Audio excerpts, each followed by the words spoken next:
L'invité de la matinale. KTO Radio. Avec un été marqué par le chaos parlementaire et les Jeux Olympiques, la crise en Nouvelle-Calédonie est quelque peu passée sous silence. Pourtant, en juillet, pas moins de 5 églises, chapelles ou presbytères, dont l'église historique de Saint-Louis près de Nouméa, ont été incendiées. Alors, plus de 3 mois après les émeutes, l'île reste profondément affectée. Pour en parler, on reçoit ce matin, et j'ai le plaisir de recevoir Alain Christnard. Bonjour. Bonjour. Merci beaucoup d'être avec nous en studio. Vous êtes haut fonctionnaire, ancien haut commissaire de la République en Nouvelle-Calédonie jusqu'en 1994. Vous étiez arrivé en 1980 là-bas et notamment co-auteur des accords de Nouméa en 1998. Je vous propose de faire un point sur la situation, mais aussi de comprendre pourquoi l'Église est également prise pour cible. Alors, pour commencer, tout d'abord, rappelez-nous en quelques mots ce qui s'est passé à partir de mai dernier. Oui, j'en parlais il y a quelque temps avec le père Apikawa, qui est vicaire général, qui est un Kanak de l'île des Pins, une des îles où d'ailleurs l'église a brûlé. Donc depuis mai, c'est assez terrible. Enfin, il y a eu beaucoup d'entreprises qui ont été détruites, il y a eu des morts. 11, ouais. Il y a eu des établissements publics qui ont été détruits, des écoles, des internats, des centres de formation. Et puis il y a eu en effet les églises. Alors il faut essayer de comprendre, évidemment. Hein, Et on va essayer de voilà. comprendre. Vous êtes là aussi pour ça et pour comprendre les raisons de ces émeutes. Pour vous qui ont débuté en mai dernier, pour vous, il faut revenir aux années 1980 et notamment les accords de Matignon. Expliquez-nous. Euh, Moi, je commencerai, mais rassurez-vous, je vais passer vite par le 19e siècle. Ah, vous irez encore avant, oui. Puisqu'on est à KTO, je cite l'année 1843, où Monseigneur Douard célèbre la première messe. Donc ça, c'est l'arrivée de l'Évangile. Et 150 ans plus tard, en 1993, moi je suis au commissaire, vous l'avez dit, on célèbre le 150e anniversaire. Le cardinal Lustiger vient et il voit sur une porte de l'archevêché de Nouméa une inscription en grec qui dit « La Nouvelle-Calédonie, le nombril du monde ». Ça l'a beaucoup marqué. Et pourquoi le nombril du monde ? Parce qu'au fond, le monde entier et ses événements sont passés là. Alors, pourquoi ? Eh bien, au départ, il y a les Kanaks. Bon, ce sont des indigènes, ils n'ont pas le droit de vote, ils l'auront qu'en 1946 et encore par étapes.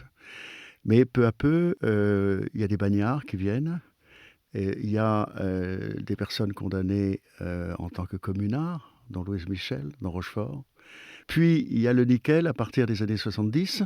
Et donc là, il y a, pour travailler sur les mines, des personnes qui viennent d'Asie, des Vietnamiens, des Indonésiens, des personnes qui viennent d'Océanie, etc. Et finalement, tout se concentre là, comme se concentrent aussi les problèmes de la décolonisation, et qu'on essaye évidemment peu à peu de résoudre. Alors, en 84, les choses se dégradent. Donc, il y a des troubles, des Kanaks qui sont devenus minoritaires, point très important. Il y a eu d'importantes violences voilà, à ce qui étaient moment-là. autonomes, etc. Et Choro, un des leaders Kanaks, brise une urne. Ça, c'est très important, parce que ça veut dire, on retrouve ce problème de qui vote, ça veut dire on n'accepte pas d'être minoritaire, de peu d'ailleurs, hein, c'est le premier groupe. Et donc voter, ça n'a pas de sens, parce que les Kanaks, ils perdront toujours, parce qu'ils votent encore, et ils sont minoritaires. Voilà. Donc, il y a Ouvéa, le drame d'Ouvéa, l'armée française, pour la première fois depuis l'Algérie, qui assure un maintien de l'ordre meurtrier, évidemment, après une prise d'otage elle-même meurtrière. Et puis, il y a quand même ce bilan des années 80. Il y a 90 morts. Rapporté à la population française, s'il y avait eu le même taux de morts, ça faisait 30 000 personnes. Ça, on oublie souvent. Alors, il y a les accords de Matignon. Alors, les accords de Matignon, l'Église, elle est très présente. Elle est présente. Et dans la mission du dialogue, vous savez, qui essaye de préparer les accords de Matignon, il y a Monseigneur Guiberto. Il y a aussi des leaders protestants. Tout le monde essaye de rétablir, comme on dit, le fil du dialogue. c'est déjà aussi l'Église et le protestantisme qui avaient formé les Kanaks à la vie politique quand ils avaient obtenu le droit de vote. Donc l'Église était fort présente. Donc les accords de Matignon, tout va bien, 88, on décentralise, on s'efforce de former parce qu'il y avait très peu de Kanaks dans les postes de responsabilité. Et puis on dit on fait un référendum 10 ans plus tard. Puis au bout de quelques années, tout le monde se met d'accord, les indépendantistes et les autres, pour dire 10 ans, c'est pas grand-chose finalement. Pour transformer une société, on va encore se déchirer. Donc on cherche un autre accord. C'est l'accord de Nouméa. Là, on dit on va faire 20 ans. Là, 20 ans, on a l'impression que c'est beaucoup plus. Donc on décentralise encore davantage. Rappelez-nous Voilà. juste en quelques mots les accords du Nouméa. Qu'est-ce qu'ils ont donné au final C'était la sur quoi ça a abouti? prolongation des accords de Matignon. Hein. Donc il y a des provinces, elles ont des pouvoirs importants. Peu à peu, les compétences de l'État sont transférées à la Nouvelle-Calédonie. Il y a un effort de formation. On construit des usines de nickel pour ne pas exporter le nickel brut vers le Japon ou d'autres pays. Et puis, il y a un préambule dont le cardinal Lustiger m'avait dit c'est inspiré par l'humanisme chrétien. Je ne sais pas si c'est ça ou pas. Et Rocard avait dit c'est un signe de civilisation qui est très important parce qu'il dit tout le monde est légitime. Évidemment, les Kanaks sont légitimes, mais les autres qui ont construit le pays sont légitimes. Donc c'est la concorde, il y a des crédits publics en masse, voilà. Et puis peu à peu, on arrive aux 20 ans. Il y a les 3 référendums prévus. Le premier, les indépendantistes ont 43%. Le deuxième, ils en ont 47%. Le troisième a lieu, mais ils s'abstiennent parce qu'il y a eu le Covid. Certains disent c'est un prétexte, d'autres disent c'était une vraie raison, cérémonie coutumière, mort, etc. Et puis depuis, on cherche un compromis et on ne l'a pas trouvé, notamment sur cette question du corps électoral, parce que l'accord de Nouméa avait exclu pour les élections aux institutions locales, provinces et congrès, des gens qui étaient arrivés après 1998, ce qui ne pouvait pas évidemment durer très longtemps. Mais certains indépendantistes refusaient toute ouverture, d'autres voulaient une ouverture dans le cadre d'un accord global. Enfin bref, depuis, on ne trouve pas d'accord et une minorité crée un trouble, c'est sûr. Mais ce qui est fondamental, c'est que maintenant, tout le monde réagit selon sa communauté. Ça, c'est un peu l'échec des accords. Parce que dans les résultats des référendums que je vous dis, 90% des Kanaks votent pour l'indépendance. Et on l'a dit en introduction, l'Église catholique a plusieurs fois été prise pour cible cet été. On l'a dit également, notamment l'Église Saint-Louis dans la commune de Mont-d'Or. Et c'est pas un hasard que cette église ait été prise pour cible. Oui, alors c'est pas la seule. Hein. Je parlais Oui. du Père Rapikawa, celle de l'île des Pins aussi. C'est consternant, on en a pas mal parlé tous les deux. Alors il y a 3 explications possibles. Hein. Vous en avez 3 en tout cas. Première, des jeunes moins jeunes d'ailleurs, qui détruisent. Ils sont animés, contrairement à ce qu'on a dit, c'est pas simplement des pillards, même s'il y en a qui pillent, s'il y a une raison politique, un peuple qui veut pas mourir, mais c'est pas le bon moyen, je crois. Hein. Mais enfin, en tout cas, il y a la violence. Dans la violence, on détruit tout, et pour beaucoup, le christianisme a quand même reculé, comme ailleurs. Hein. Les églises, c'est un bâtiment comme un autre.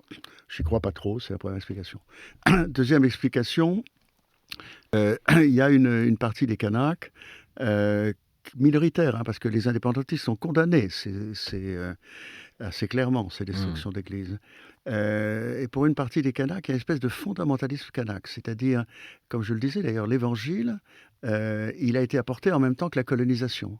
Et nous, avant, on avait nos coutumes, on avait les ancêtres, etc. Donc on rejette tout. Et la troisième, qu'il faut avoir présent à l'esprit, c'est qu'il n'y a pas de temples protestants qui ont été détruits. C'est que l'Église catholique, à la différence du protestantisme beaucoup inspiré par l'Océanie, voire par les États-Unis, etc., s'est clairement prononcée pour l'indépendance, et pas l'Église catholique. Voilà. Donc, je n'y vois pas une guerre contre l'Église, j'y vois l'action de tendance minoritaire, mais enfin, en tout cas, il y a un tabou qui a sauté, et ça, c'est très préoccupant. Comme au fond, en 88, avec la mission du dialogue et avant les accords de Matignon, on a l'impression que c'est tout le tissu social qui s'est déchiré. Vous parlez du tissu social et aussi le tissu économique. Le Congrès de Nouvelle-Calédonie a adopté la semaine dernière une résolution demandant une aide financière de 4,2 milliards d'euros pour faire face à ces émeutes et aux dégâts que vous avez expliqués.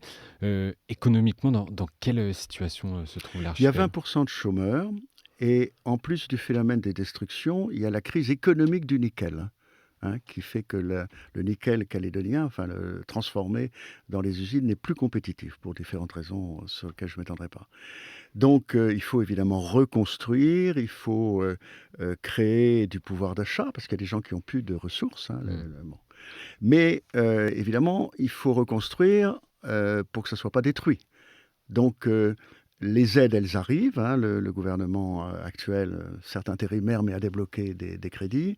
Mais évidemment, il faut un accord politique. S'il n'y a pas d'accord politique, on reste dans la fragilité. Et les investisseurs ne vont pas investir s'il y a ce risque de nouvelles destructions. Et évidemment, l'absence de gouvernement pour s'engager ne facilite pas l'accord politique. Oui, pèse encore davantage sur cette situation.